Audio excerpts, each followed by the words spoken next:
আমাৰ ভৱিষ্যত আমি নিজে অংকন কৰিম। আমাৰ ভৱিষ্যত টকা পইচাই অংকন নকৰে, আমাৰ ভৱিষ্যত আমি নিজে অংকন কৰিম। তেনে একচাম সাহসী আৰু শক্তিশালী যুৱকে আজি অসম পুলিচত নিযুক্তিৰ বাবে প্ৰযত্ন কৰি আছে। অহা অক্টোবৰ মাহত অসম পুলিচৰ নিযুক্তিৰ প্ৰক্ৰিয়া আৰম্ভ হ'ব আৰু 10 মে তাৰিখে আমি এই নতুন নিযুক্তিৰ প্ৰক্ৰিয়া আমি সমাপন কৰিম।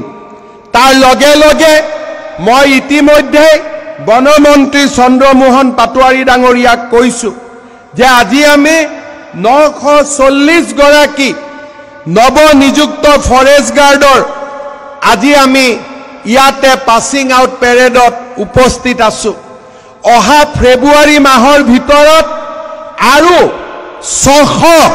600 নতুন ফৰেষ্ট প্ৰটেকশ্যনত নতুন জোৱানক নিযুক্তিৰ প্ৰক্ৰিয়া আমি আৰম্ভ কৰিব লাগিব, যাতে প্ৰতি বছৰে আমি এনেকৈ এচাম নতুন যুৱকক অসম ফৰেষ্ট বেটেলিয়নত আমি আদৰণি জনাব পাৰোঁ।